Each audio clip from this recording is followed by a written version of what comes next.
ચાલો વિદ્યાર્થી મિત્રો નમસ્કાર। તો લાસ્ટ લેક્ચરની અંદર આપણે વાત કરતા હતા સ્વયંપૂર્ણતા। તો એની અંદર આપણે હવે વાત કરવાની છે કે એન્થાલ્પીમાં ઘટાડો શું કરવાનું છે। આપણે એન્થાલ્પીમાં ઘટાડો છે એ પ્રક્રિયાની સ્વયંપૂર્ણા માટેનું અભિલક્ષણ છે। તો એન્થાલ્પીમાં છે ઘટાડો છે એ પ્રક્રિયાની સ્વયંપૂર્ણા માટેનું અભિલક્ષણ છે। તો એની અંદર વિદ્યાર્થી મિત્રો આપણે વાત કરીએ કે જો આપણે કેટલીક ઘટનાઓ તો રોજિંદા જીવનની અંદર છે એ થતી આપણે કેટલીક ઘટનાઓ જોઈએ કે જો ટેકરી પરથી પાણીનું નીચે વહે છે તો તમને બધાને ખબર છે કે ટેકરી ઉપરથી છે એ પાણી શું થશે, નીચે વહી જવું। પથ્થરનું ઉપરથી જમીન પર પડવું, તો પથ્થરનું છે એ ઉપરથી જમીન પર પડવું તો આપણે જોઈએ છીએ કે તેની ફેરફારની દિશામાં સ્થિતિજ ઉર્જાનો શું થાય છે, ઘટાડો થાય છે। તો એની અંદર પથ્થર છે એ ઊંચાઈ ઉપર હોય ત્યાંથી જમીન ઉપર નીચે પડે તો એની સ્થિતિજ ઉર્જા છે તો એ સ્થિતિજ ઉર્જામાં શું થાય, તો સ્થિતિજ ઉર્જામાં ઘટાડો થશે। તો આપણે સરખામણી કરીએ તો આપણે કહેવા પ્રેરાઈએ છીએ કે જો તેમાં ઉર્જાનો ઘટાડો થયો હશે તો રાસાયણિક પ્રક્રિયા આપેલી દિશામાં સ્વયંપૂરિત થશે। જો ઉર્જાનો શું થાય વિદ્યાર્થી મિત્રો, ઘટાડો, આ એક વસ્તુ ખાસ સમજવાની છે કે ઉર્જામાં છે એ શું થશે, તો ઉર્જામાં ઘટાડો થશે તો રાસાયણિક પ્રક્રિયા છે એ આપેલી દિશામાં સ્વયંપૂરિત થશે। તો સ્વયંપૂરિત થશે એટલે એનો મિનિંગ શું થાય કે આપમેળે થશે। તો આવું છે એ ક્યારે બનશે, તો આવું છે એ ઉષ્માક્ષેપક પ્રક્રિયામાં બને છે। તો પહેલા તો આપણે ખબર હોવી જોઈએ ને કે ઉષ્માક્ષેપક પ્રક્રિયા કોને કહેવાય। તો ઉષ્માક્ષેપક પ્રક્રિયા એટલે તમને બધાને ખબર છે કે પ્રક્રિયા દરમિયાન છે એ ઉષ્મા છે એ શું થાય, છૂટી પડે।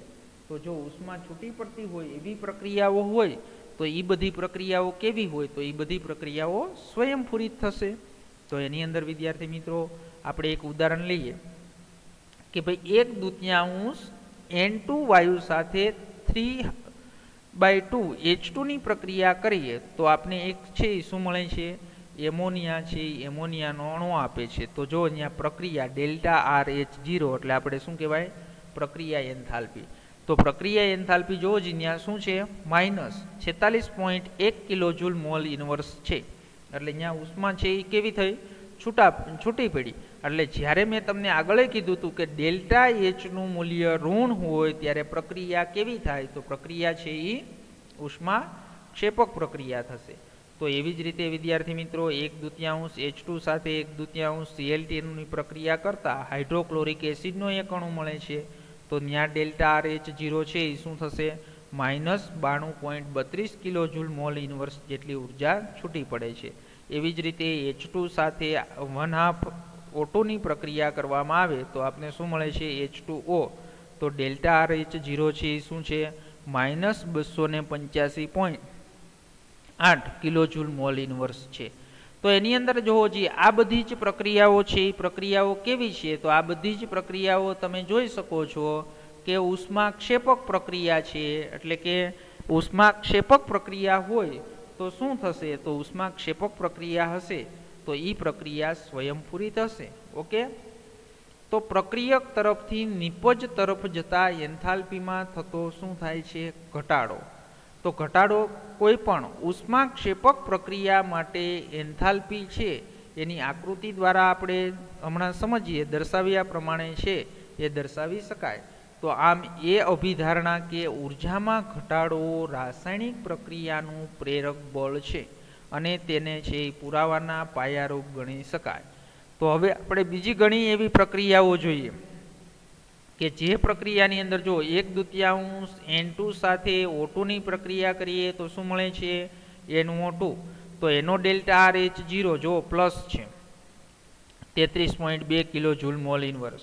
અને જ્યારે કાર્બન છે કોની સાથે, સલ્ફર સાથે પ્રક્રિયા કરી અને કાર્બન ડાઇસલ્ફાઇડ બનાવે છે તો એ પણ પ્રક્રિયા જુઓ +128.5 કિલોજૂલ મોલ ઇનવર્સ છે। તો એની અંદર આ જે પ્રક્રિયાઓ છે તો એ જેનો એન્થાલ્પીમાં થતો ફેરફાર છે એ શું થાય છે, તો એન્થાલ્પીમાં થતો ફેરફાર છે એ ધન મળે છે। તો ધન મળે તો એ પ્રક્રિયા કેવી હોય, તો એ તમને આગળ મેં તમને કીધું હતું ઉષ્મા શોષક પ્રક્રિયા છે. તો એની અંદર આ પ્રક્રિયા છે, તો આ પ્રક્રિયાઓ ઉષ્મા શોષક છે, છતાં પણ તે કેવી છે, સ્વયંપૂરી છે, એટલે આપમેળે થાય છે. તો એન્થાલ્પીનો વધારો એન્થાલ્પીની આકૃતિ દ્વારા નીચે પ્રમાણે છે એ આપણે શું કરી શકાય, દર્શાવી શકાય છે. તો એ બંને આકૃતિઓ છે, એ બંને આકૃતિઓ આપણે સમજવાની છે. તો એ બંને આકૃતિની અંદર આપણે અહીંયા તમે ગ્રાફ જોશો તો ગ્રાફની અંદર આપણે જોઈએ તો ગ્રાફની અંદર તમને ખબર જ છે કે અહીંયા છે પ્રક્રિયકોની શું છે, કુલ એન્થાલ્પી, પ્રક્રિયકોની કુલ એન્થાલ્પી. અને અહીંયા છે જો એટલે અહીંયા પ્રક્રિયકોની કુલ એન્થાલ્પી એટલે શું લખ્યું છે, HR. અને અહીંયા છે એ શું છે, નિપજોની કુલ એન્થાલ્પી. નિપજોની કુલ એન્થાલ્પી એટલે શું થશે, તો કે ભાઈ HP એટલે P એટલે પ્રોડક્ટ અને R એટલે રિએક્ટન્ટ, પ્રક્રિયક. તો એની અંદર જે આ તફાવત જે તમને મળ્યો તો એ તફાવતને શું કહેવાય, તો આપણે આગળ સમજી ગયા છીએ કે ડેલ્ટા RH. તો ડેલ્ટા RH છે તો એ શું છે કે પ્રક્રિયામાં છે એ ઉદ્ભવેલ ચોખ્ખી ઉર્જા છે. તો એની અંદર તમને ખબર પડી જાય કે અહીંયા પ્રક્રિયા દરમિયાન જો પ્રક્રિયકોમાંથી શું બનશે, નિપજ. તો પ્રક્રિયકોની ઉર્જા છે એ પ્રક્રિયકોની એન્થાલ્પી વધારે છે અને નિપજોની એન્થાલ્પી ઓછી છે. તો ત્યાં છે એ આપને શું થશે, પ્રક્રિયાની અંદર ઉદ્ભવેલી છે એ ચોખ્ખી ઉર્જા છે. એટલે આવડો આ જે ગ્રાફ દોર્યો છે એ કેવી પ્રક્રિયા માટેનો થયો, ઉષ્માક્ષેપક. તો ઉષ્માક્ષેપક એટલે એ પ્રક્રિયા છે એ ઉદ્ભવે છે. ઓકે, હવે આપણે એની અંદર વાત કરીએ તો કે ભાઈ પ્રક્રિયા છે એની અંદર ઉષ્મા શોષક પ્રક્રિયા હોય તો જો નિપજોની કુલ એન્થાલ્પી છે એ વધારે છે અહીંયા. ઓકે, અને જ્યારે પ્રક્રિયકોની કુલ એન્થાલ્પી છે એ ઓછી છે. તો અહીંયા જે આ તફાવત મળ્યો તો એ શું મળ્યો આપને, ડેલ્ટા RH. તો પ્રક્રિયામાં પર્યાવરણમાંથી છે શોષાયેલી ચોખ્ખી ઉર્જા છે.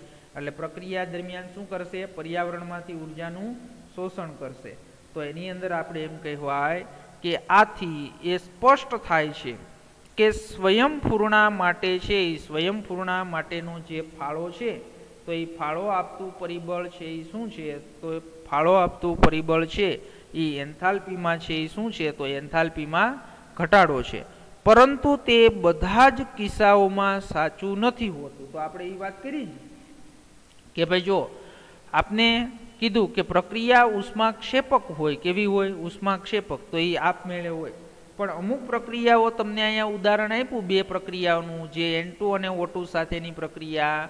તો આ જે પ્રક્રિયા છે એ પ્રક્રિયા કેવી છે, તો આ પ્રક્રિયા છે એ ઉષ્મા કેવી છે, તો ઉષ્મા શોષક પ્રક્રિયા છે. તો એ ઉષ્મા શોષક પ્રક્રિયા હોવાના કારણે પણ તે પ્રક્રિયા કેવી છે, આપમેળે થાય છે.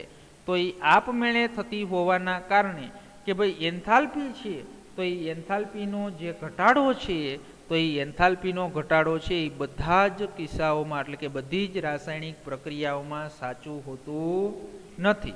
તો હવે આપણે એની અંદર છે એ શું કરશું, તો હવે આપણે છે એ એન્થાલ્પીમાં થતો ફેરફાર છે એના કરતાં હવે આપણે છે એ શું કરવાનું છે, એન્ટ્રોપી ભણવાની છે. શું ભણવાની છે, એન્ટ્રોપી. તો બીજો પોઈન્ટ આપણે જોઈએ એન્ટ્રોપી અને સ્વયંપૂર્ણા.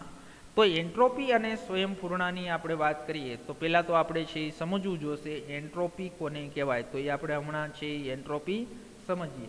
તો એન્ટ્રોપીને કોના વડે દર્શાવાય છે, તો ડેલ્ટા S વડે. કોના વડે, ડેલ્ટા S વડે. તો પછી આપેલી દિશામાં સ્વયંપૂરિત પ્રક્રિયા માટે કયું પ્રેરક બળ છે, તો આપણે આગળ તો ના પાડી ને કે ભાઈ સ્પષ્ટ રીતે આપણે એન્થાલ્પીમાં થતો ફેરફાર છે એના ઉપરથી છે એ પ્રક્રિયા આપમેળે થશે કે નહીં થાય એ આપણે કહી શકતા નથી. તો આપણે છે એક એવો કિસ્સો લઈએ જેમાં ડેલ્ટા H એટલે એન્થાલ્પીમાં થતો ફેરફાર કેવો છે, શૂન્ય. તો એન્થાલ્પીમાં થતો ફેરફાર શૂન્ય હોય એટલે કે એન્થાલ્પીમાં છે એ ફેરફાર થાય નહીં, છતાં પણ પ્રક્રમ છે એ સ્વયંપૂરિત હોય છે. તો આપણે એવી પણ પ્રક્રિયાઓ છે વિદ્યાર્થી મિત્રો કે એન્થાલ્પીમાં થતો ફેરફાર છે એ કેવો છે, તો એન્થાલ્પીમાં થતો ફેરફાર છે એ શૂન્ય છે, તો પણ એ પ્રક્રિયા સ્વયંપૂરી છે એટલે શું થશે, આપમેળે થશે. તો એની અંદર આપણે વાત કરીએ તો આપણે એક પાત્રમાં આકૃતિ હમણાં જોઈએ દર્શાવ્યા પ્રમાણે પર્યાવરણમાંથી અલગ કરી દીધેલ છે અને તેમાં શું કર્યું છે, બે વાયુને એકબીજા વચ્ચેના છે પ્રસરણને ધ્યાનમાં લઈએ તો એની અંદર બે વાયુઓ છે, વાયુ એ અને વાયુ બી કાળા અને સફેદ ટપકા વડે છે તરીકે અનુક્રમે છે તો અને તેમને છે ખસી શકે તેવા વિભાજન વડે છે અલગ કરેલા છે. તો જ્યારે તો એની આકૃતિ જોઈ અને આપણે સમજીએ તો એની અંદર તમને જો કે આ પેલી આકૃતિ જે આપેલી છે તો એ આપણે એક પાત્ર લીધું છે. આ શું લીધું છે, પાત્ર. ઓકે, આ પાત્રની અંદર છે એ કાળા ટપકા વડે છે એક દર્શાવેલો વાયુ છે અને એક સફેદ ટપકા વડે દર્શાવેલો વાયુ છે. ધારો કે આને એ નામ આપો કે આને બી નામ આપો, બી નામ આપો કે એ નામ આપો, એમાં કાંઈ ફેર પડે નહીં. એના વચ્ચે છે એ શું રાખેલું છે જો તો એના વચ્ચે અત્યારે અહીંયા આપણે પડદો રાખેલો છે. હવે જો એ પડદો છે એ શું કરવામાં આવે, હટાવી લેવામાં આવે તો તમને બધાને ખબર છે કે આ બંને છે એ શું થશે, તો બંને એ અને બી વાયુ છે તો એ અને બી વાયુ એકબીજાની અંદર છે એ શું થશે, મિશ્રણ છે એ થઈ જશે ને. તો બીજી આકૃતિ છે તો એ શું થાય છે, મિશ્રણ થાય છે. તો વિભાજનને છે એ શું કરી લેવામાં આવે, તો વિભાજનને ખેંચી લેવામાં આવે. શું કરવામાં આવે, વિભાજનને. તો વિભાજનને ખેંચી લેવામાં આવે છે ત્યારે આકૃતિ આ બીમાં દર્શાવ્યા પ્રમાણે વાયુઓ એકબીજામાં છે એ પ્રસરણ થવાનું શરૂ કરે છે અને અમુક સમય પછી છે એ પ્રસરણ શું થઈ જશે, તો અમુક સમય પછી પ્રસરણ છે એ પૂરું થઈ જશે. તો શું થશે, અમુક સમય છે એ પછી પ્રસરણ છે એ પ્રસરણ પૂરું થઈ જાય છે. તો આપણે પ્રક્રમને તપાસીએ કે વિભાજન પહેલા, તો વિભાજન પહેલા આપણે જો ડાબી બાજુના પાત્રમાંથી વાયુના અણુ લેવાનો પ્રયત્ન કર્યો હોત તો આપણે ચોક્કસ હોત કે તે અણુઓ છે વાયુ એના છે. ઓકે, અને તે જ પ્રમાણે વિભાજનની જમણી બાજુએથી વાયુના અણુ લેવાનો પ્રયત્ન કર્યો હોત તો આપણને ખબર જ છે, ચોક્કસ હોત કે તે અણુ કોના છે, બીના છે. પણ ક્યારે, વિભાજન છે એ પહેલા.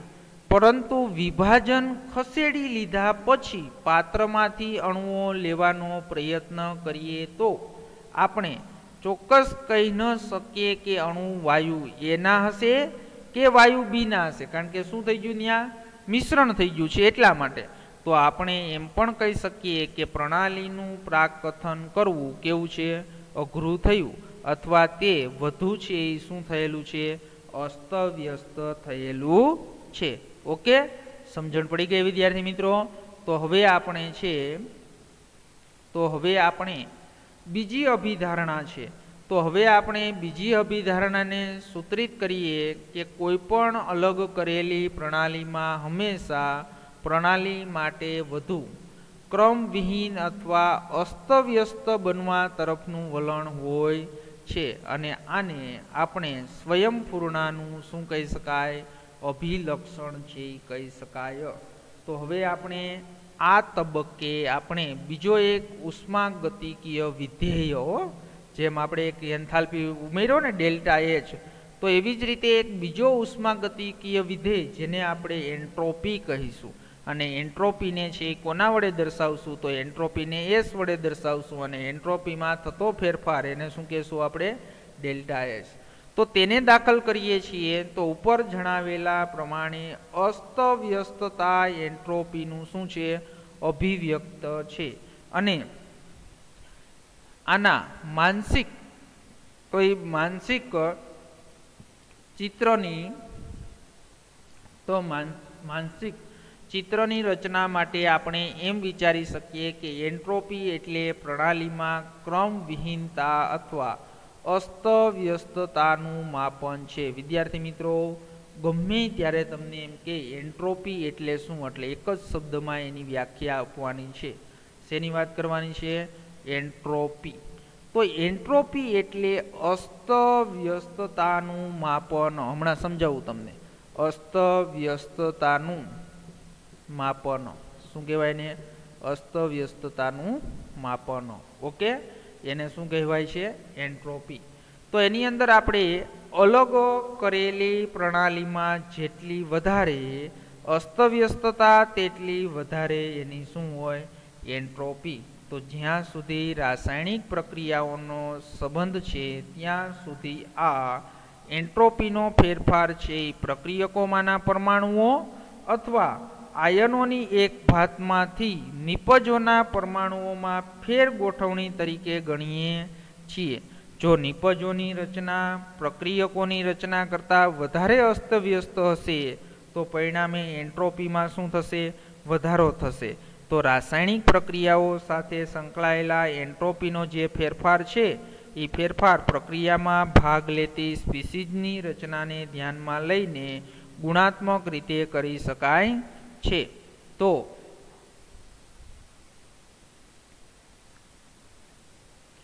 રચનાની અંદર છે તો નિપજોની પરમાણુના ફેરગોઠવણી તરીકે લઈએ છીએ અસ્તવ્યસ્ત છે તો રાસાયણિક પ્રક્રિયા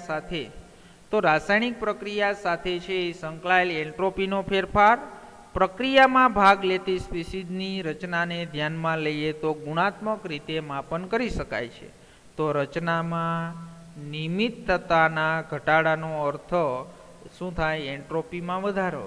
તો આપેલા પદાર્થ માટે સ્ફટિકમય ઘન અવસ્થામાં સૌથી ઓછી એન્ટ્રોપી હોય છે અને જ્યારે વાયુમય અવસ્થામાં છે એ શું હોય છે? વધુ એન્ટ્રોપી હોય છે. હાલો હવે હું તમને છે એ એન્ટ્રોપી છે તો એ એન્ટ્રોપી તમને અહીંયા સમજાવું છું. તો એન્ટ્રોપી કોને કહેવાય? તો એન્ટ્રોપીની છે એ આપણે વાત કરીએ તો એન્ટ્રોપી છે એ આપણે સમજવું છે. તો વિદ્યાર્થી મિત્રો એની અંદર એન્ટ્રોપી છે તો એ એન્ટ્રોપીની અંદર હું તમને વાત કરું તો એની અંદર આપણે જૂની ટેક્સ્ટ બુકમાં એક આવું ઉદાહરણ આવતું, એ ઉદાહરણ ઉપરથી હું તમને અહીંયા સમજાવું. જો આ એક કાર્ડબોર્ડ છે, પૂઠું છે. પૂઠાની અંદર તમે આવી રીતે લાઇનિંગ કરી નાખી એટલે તમને ખબર છે કે અહીંયા 1 ભાગ 2 ભાગ 3 ભાગ અને 4 ભાગ પાડેલા છે. એવી જ રીતે બીજું એક કાર્ડબોર્ડ લીધું અને બીજા કાર્ડબોર્ડની અંદર છે એ 9 ભાગ પાડી નાખ્યા એટલે 3 4 5 6 7 8 અને 9. હવે જો એક છે એ શું થશે? માખી આ કાર્ડબોર્ડ ઉપર છે એ કાર્ડબોર્ડ ઉપર શું કરે છે? તો બેસે છે.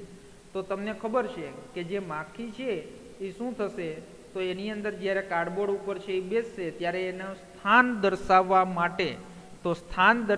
માટે આપણે કેટલા નંબરનો ઉપયોગ કરવો જોશે? તો કે ભાઈ તમે એમ કહી શકો કે આ કાર્ડબોર્ડની અંદર 1 2 3 4 4 નંબરનો જ ઉપયોગ કરવો પડશે. પણ જ્યારે આ કાર્ડબોર્ડ ઉપર છે એ શું કરશે? માખી છે એનું સ્થાન દર્શાવવું હોય તો તમારે કેટલા નંબરનો ઉપયોગ કરવો પડશે? કે ભાઈ 1 થી 9 નંબરનો ઉપયોગ કરવો પડશે. તો તમે વિચારી શકો છો કે આની અંદર જે સ્થાન દર્શાવવાની અંદર અવ્યવસ્થા વધારે કોની થઈ? તો કે આ કાર્ડબોર્ડની અંદર છે એ અવ્યવસ્થા વધારે થશે, આ કાર્ડબોર્ડની અંદર અવ્યવસ્થા ઓછી થશે. તો જેની અંદર અસ્તવ્યસ્તતા અથવા અવ્યવસ્થા વધારે હોય તો એની એન્ટ્રોપી છે એ શું હોય?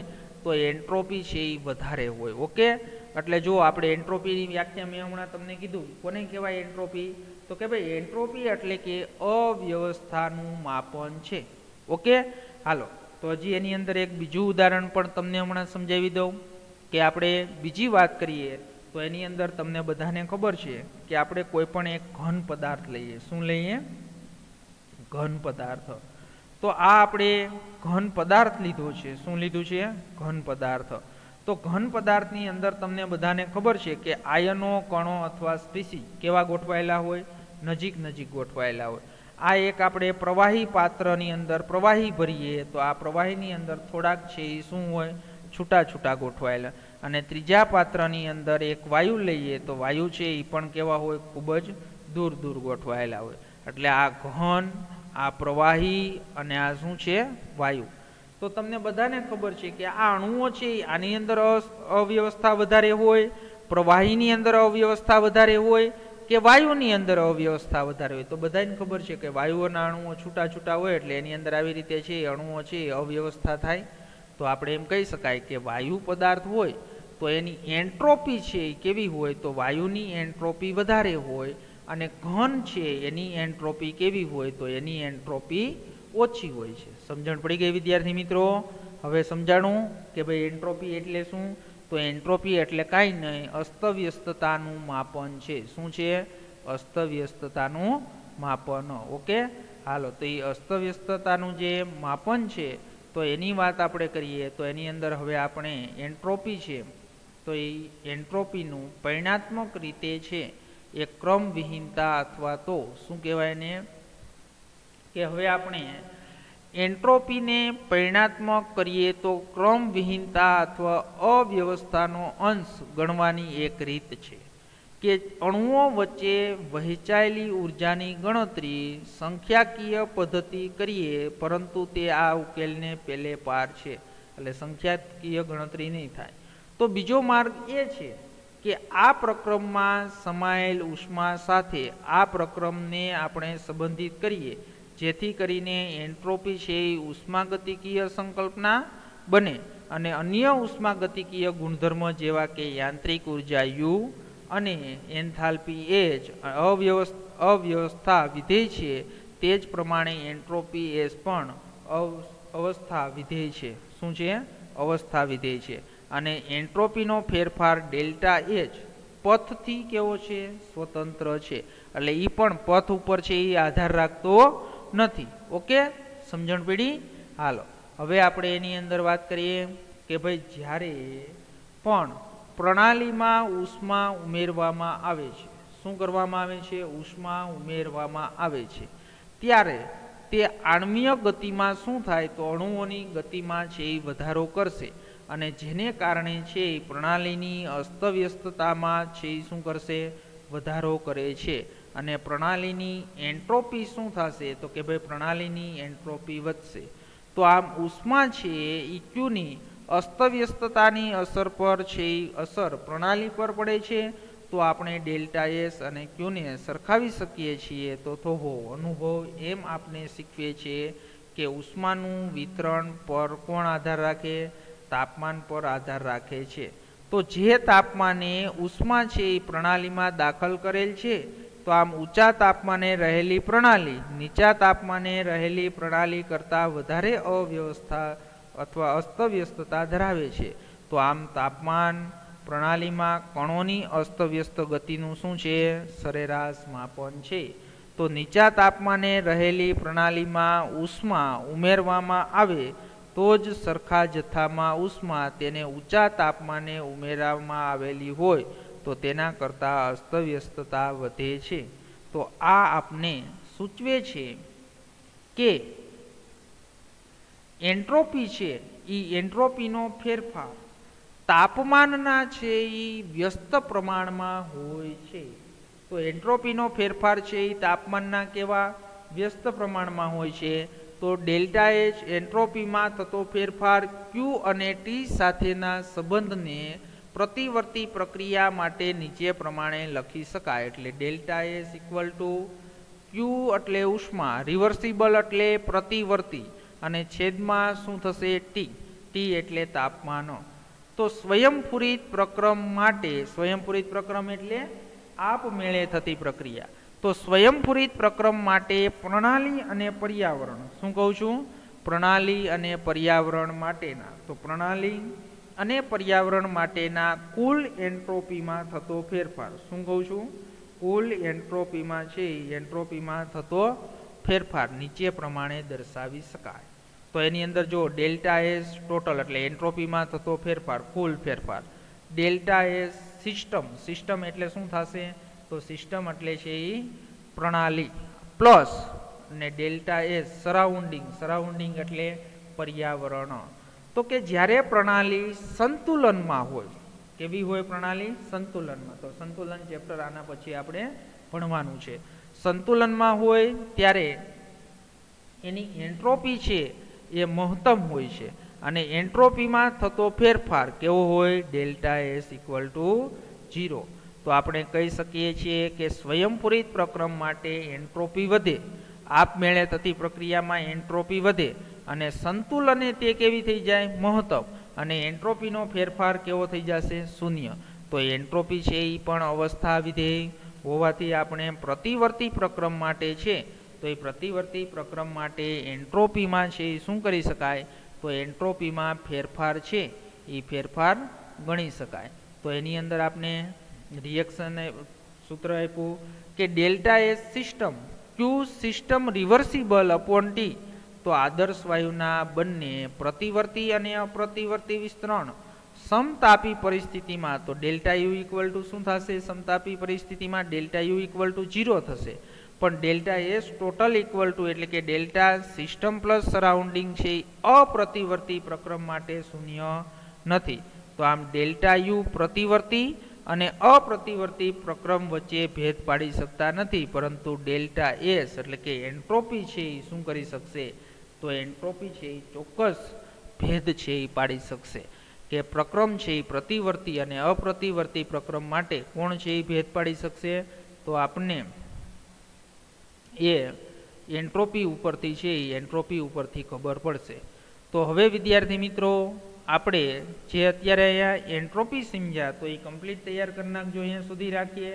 અને એન્ટ્રોપી છે એ સમજાઈ જશે પછી આવતા લેક્ચરની અંદર એના ઉપરથી કોયડાઓ છે એ કોયડાઓ સમજવા છે. એટલે કોયડાઓ સમજશો એટલે ઓટોમેટિક છે એ તમને એન્ટ્રોપી છે એ એન્ટ્રોપી ખબર પડી જશે. ઓકે, હાલો તો આવતા લેક્ચરની અંદર કોયડાઓ સમજશો. અહીંયા સુધી છે એ કમ્પ્લીટ તૈયાર કરી નાખો. હાલો.